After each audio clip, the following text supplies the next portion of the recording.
Business बंद है, मेरे पास आ जाना, 5,000 दूंगा उसको। आज रात आपका बिजनेस खुलने वाला है यीशु मसीह के नाम, खुलने वाला। आमीन बोलने वाले बोलो, जलन का आत्मा जाए मेरे अंदर से, बोलो जाए मेरी लाइफ में से, मेरे बच्चों से, मेरे परिवार से जाए, मेरी सेवकाई से जाए। मैं कह रहा हूं वो जलन का आत्मा जाएगा। आज रात बड़ा बिजनेस खुल जाएगा यीशु मसीह के नाम में। ये भाई जो था इसलिए कहता कि ये बर्बाद हो गया, बड़ा भाई बर्बाद हो गया। कोई पाप नहीं किया उसने, बड़े बड़े कहता मैंने कोई पाप नहीं किया, छोटी सी गलती उसने किया बस। आज बहुत सारे लोग छोटी छोटी गलतियां करते हैं, बिजनेस बंद। छोटी गलतियों का ध्यान नहीं देते, इसलिए प्रॉब्लम है। लेकिन आज बहुत सारे लोग अपनी लाइफ में खुश नहीं रहते। इनविटेशन कहता देते नहीं है परमेश्वर को, परमेश्वर का इनविटेशन मिलता है हम लोग नाराज हो जाते हैं। काना में, गलील के काना में यीशु मसीह को इनविटेशन मिला, लेकिन यीशु मसीह ने उस इनविटेशन को मना कर दिया। लेकिन उसके बाद यीशु मसीह भी जानता था अगर मैंने ये गलती किया तो मेरी आशीष खत्म हो जाएगी। यीशु मसीह उस काना में पहुंच गया, हालेलुया, और जाकर इनविटेशन को स्वीकार कर लिया। आज हो सकता है यीशु मसीह आपके यहां पर आना पसंद न कर रहा हो, लेकिन जैसे ही करे मार्था, जैसे ही मरियम ने उस समय में अपनी गलती को माना और उसी समय उसने अपने चेलों को समझाया जैसा यीशु कहे वैसा करना, उसी समय यीशु मसीह ने वो इनविटेशन स्वीकार कर लिया। आज आपकी प्रार्थना कितनी भी इनविटेशन दे रहे हो लेकिन नहीं जाएगी स्वर्ग में। लेकिन जब आप परमेश्वर से कहेंगे परमेश्वर छोटा हो चाहे बड़ा हो, कोई पाप मुझे याद ना आ रहा हो तो माफ कर परमेश्वर, पवित्र आत्मा आपका इनविटेशन, आपकी प्रेयर रिक्वेस्ट को स्वीकार करेगा आज रात। मैं कह रहा हूं आज बड़े बड़े बिजनेस खोलेगा यीशु मसीह के नाम में। आप कल हफ्ते अगले हफ्ते गवाही के साथ आओगे, आमीन बोलने वाले। लेकिन कई लोगों को जितना मर्जी इनविटेशन दे दो, जितना मर्जी प्रचार कर दो, लेकिन वो खुश नहीं रहते। एक औरत अपने पति को लेकर कोर्ट में खड़ी हो गई, चल मेरे साथ। उसने कहा कहां लेके जा रहे? जज के सामने गई, कह रहे तलाक देने, मुझे इससे तलाक चाहिए। 6 महीने लगे उनको तलाक लेने में, रोज कोर्ट कचहरी। 6 महीने बाद तलाक हो गया और तलाक के चौथे दिन बाद फिर जज के पास जाकर खड़ी होगी, बोलने लगी जज साहब जिसको मैंने तलाक दिया था मुझे नहीं चाहिए, वापिस लाओ। जज ने कहा ये क्या बात है, अभी तो तलाक लिए, कितने संघर्ष से तूने तलाक लिया, 6 महीने लगे तुझे तलाक लेने में। कहती नहीं, जिस दिन उसको तलाक दिया कहता उस दिन से तो वो बहुत खुश हो रहा कहती बहुत आनंद कर रहा, बहुत खुश हो रहा। कहती नहीं देख सकती उसको, मुझे वापस लेकर आओ। मतलब जलन, आजकल औरतों के अंदर अलग जलन है। अपना पति खुश भी नहीं दिखता, अगर हंसता नहीं तो भाई क्यों नहीं हंस रहा, अगर हंस रहा तो क्यों हंस रहा। भाई साहब बेचारा पति क्या करे, काम का बोझ का मारा है, ना इधर का ना उधर का। लेकिन हाँ खैर है, जलन भी अलग अलग तरीके की है। जलन है, अरे भाई बिजनेस में जलन, सेवकाई करो तो आपने देख लिया जलन, हालेलुया।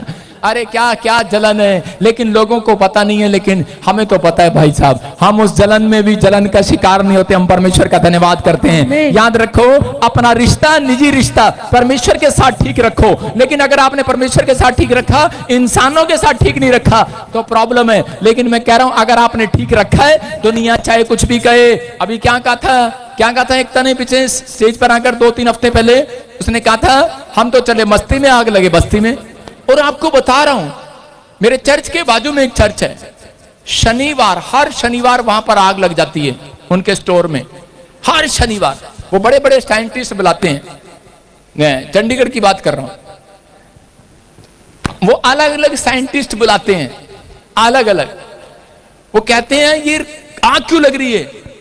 मैंने कहा ये आग तो ऊपर वाला ही बुझा सकता है, हालेलुया।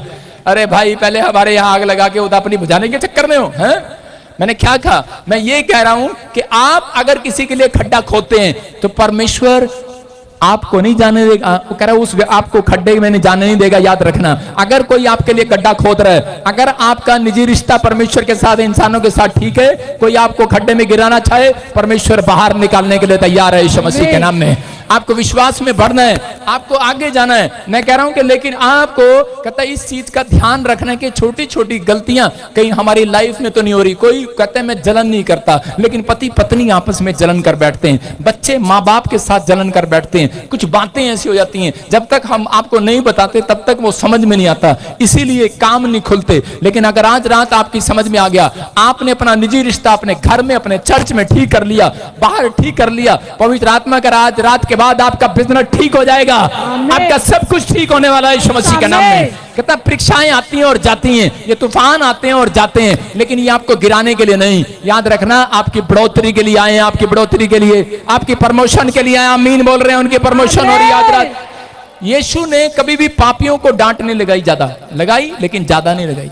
ज्यादा डांट उसने धर्मियों को लगाई, जो अपने आप को बड़े प्रचारक बनते हैं, जो अपने आप को बड़े धर्मी बनते हैं, जो अपने आप को बड़े बड़े बातें करते थे, शास्त्रियों को लगाई, फरीसियों को लगाई, उसने उनको डांट लगाई, उसने इस चीज की उनको डांट लगाई। कहता कि आज भी कहता कि तुम घिनौने काम करते हो। मैं कह रहा हूं कि बहुत सारे लोग जो है माफ नहीं करते एक दूसरे को, लेकिन परमेश्वर चाहता है कि हम माफ करें। एक आदमी था, कहने लगा छोटी छोटी गलतियां आदमी की, वहीं इसी कारण से परमेश्वर नाराज हो जाता है। बहुत बार हम परमेश्वर काम करना बंद करता है। अगर आप तमीज से बात ना करें किसी के साथ, कोई आपकी भलाई करे, आप रोज किराने की दुकान पर जाएं, आपको उधार दे दो, उधार दे दो, अगर आप उसे बदतमीजी से बात करें तो वो आपको उधार देना बंद कर देगा। लेकिन जितना आप मुंह में गुड़ रखेंगे उतना आपको वो उधार देता चला जाएगा। लेकिन बहुत सारे लोग परमेश्वर से लेना तो चाहते हैं लेकिन मुंह में गुड़ नहीं रखना चाहते। एक बार एक व्यक्ति था और कहने लगा, जब उसका काम बंद हो गया तो कहने लगा, क्या जिंदगी दी परमेश्वर बेकार सी, क्या पत्नी दी सुनती नहीं है, करे क्या बच्चे दिए कहना नहीं मानते। बोलने लगा, क्या घर दिया, क्या नौकरी दिया, टूटा सा घर, बेकार सी नौकरी, बार बार कंप्लेंट पर कंप्लेंट, शिकायत पर शिकायत कर रहा था। तभी ऊपर से आवाज आई, सुन बे। उसको देखने लगा, कहां से? करा सुन बे। करा नहीं जमता तो ऊपर आ जा। क्या जमता है ना? करा एडजस्ट कर लूंगा। करा नहीं एडजस्ट कर लूंगा, टूटा घर है एडजस्ट कर लूंगा, टूटा घर है, पत्नी एडजस्ट कर लूंगा, पति एडजस्ट हो जाएगा, बच्चे एडजस्ट हो जाएंगे, जो मर्जी करें एडजस्ट हो जाएगा। एक आदमी रोज मेरे कान खाता, कहता पापा करा हमारा घर पता कहाँ है? वहां पर सामने, वहां पर है, वहां पे सवेरे सवेरे भोंपू बजता है, भों। फिर कहता है शुरू में कहता हम कहाँ जाए, हमारा घर चेंज कराओ। मैंने कहा कैसे कराएं यार? मैंने कहा भाई अपने कान बंद कर ले, अपना दिमाग उधर लगा परमेश्वर की ओर। कहां घर बदलेगा? आजकल भोंपू तो समझते हैं सारी जगह लगा हुए हैं, भों। कहता सवेरे सवेरे लग जाते हैं भों। कहता आपकी समझ में है। मैंने कहा भाई मैं नहीं इसको हटा सकता, लेकिन वो रोज एक ही बात को, मैंने कहा परमेश्वर इसको समझा। इतना ही कहा, रात को सो रहा था, उसको हार्ट अटैक आ गया। आया नहीं, सपने में आ गया। और सपने में उसको हार्ट अटैक आ गया और वो मर गया। और उसी समय थोड़ी देर बाद उसकी पत्नी ने उसको उठाया, क्या कर रहा उठ। कहता मर गया था, मैं तो मर गया था, सपने में मर गया था। कहते कह कि आज परमेश्वर ने उससे सपने में बात किया, उसको कहा कह रहा जमता है तो ठीक है, नहीं तो ऊपर आ जा। कह रहा नहीं मैं एडजस्ट कर लूंगा। कहता रोज तो पादरी को तंग करता रहता है। आपकी समझ में आ रहा है कि नहीं? आप कहते हैं, कहता है जलन, कहता जब आपके पास कुछ नहीं होता दूसरे के पास हो जाता है तो दिक्कत है आपको। जब आपके पास हो जाता है कह रहा तो दिक्कत है आपको। कहता कि तब आपको पसंद नहीं आता जो परमेश्वर ने आपको दिया, आप कहते बेकार है। मैं कह रहा हूं अय्यूब के जीवन से सीखो। अय्यूब कहता है परमेश्वर दुख दे चाहे सुख दे, मैं तो तेरा हूं, तेरा ही रहूंगा। हालेलुया। जैसा मिला है परमेश्वर संतोष रखूंगा। अगर आप परमेश्वर को ऐसी बातें बोलते हैं कि परमेश्वर जो मिला है मैं तो एडजस्ट कर लूंगा, परमेश्वर एडजस्ट नहीं कराएगा। अगले साल मैं कह रहा हूं एक कमरे रसोई है, अगले साल मैं कह रहा हूं 4 कमरे वाले मकान में जाओगे यीशु मसीह के नाम में। अगर आपने परमेश्वर को कहा है कि परमेश्वर मैं एडजस्ट कर लूंगा, पवित्र आत्मा तेरा धन्यवाद करना एडजस्ट करना होता है। हर बात में धन्यवाद देना सीखो। दाऊद बोलता है परमेश्वर तेरा धन्यवाद हो, अय्यूब बोलता है तेरा धन्यवाद हो। मैं तो धन्यवाद की भेंट चढ़ाना, एडजस्ट करना है परमेश्वर के सामने। अगर आपने हर छोटी छोटी बात में धन्यवाद देना सीख लिया है, मैं कह रहा हूं दूसरे बेशक चाहे टूटी गाड़ी में आए, लेकिन तुम्हारे बच्चे बड़ी नई गाड़ी में आएंगे यीशु मसीह के नाम में। क्या आप तैयार है कि नहीं? हाँ या ना? यस। उत्पत्ति की किताब 37 और 3 उसके 4 में पढ़ेंगे। देखो क्या लिखा, जेनेसिस चैप्टर 37 के 3 में देखो क्या लिखा। हाँ। इज़राइल अपने सब पुत्रों से बढ़ के यूसुफ से प्रीति रखता था, क्योंकि वह उसके बुढ़ापे का पुत्र था। और उसने उसके लिए एक रंग बिरंगा अंगरखा बनवाया। परंतु जब उसके भाइयों ने देखा कि हमारा पिता हम सब भाइयों से अधिक उससे प्रीति रखता है, तब वे उससे बैर करने लगे और उसके साथ ठीक से बात भी नहीं करते थे। बोलो हालेलुया। क्या लिखा कह रहा है कि यहाँ पर यूसुफ ने कह रहा है जब अच्छे कपड़े लाल रंग के बैरंगी कपड़े कह रहा है जब वो पहनने लगा, कह रहा है नया अंगरखा पहनकर अपने भाइयों के सामने आया, उसके भाई उसे जलने लगे हैं। लिखा जलने लगे हैं। कब? आज कह रहा बहन नवा कपड़ा पहन कर आती है, बहन के सामने नई सैंडल पहन कर आती है, जलने लगती है। नई बहू नए सज धज के आती है, सारे सजने लगते, धगने लगते हैं, चिड़ने लगते हैं। मैं कह रहा हूं हो सकता है आप नई गाड़ी लेकर आए, कह रहा बहुत सारे लोगों को नहीं पता जब आपके ऊपर कोई जादू टोना नहीं कर सकता, कह रहा लेकिन जब आप जलन करते हैं तब आपके पीछे जलन वाली आत्मा आपके ऊपर ब्लैक मैजिक करती है।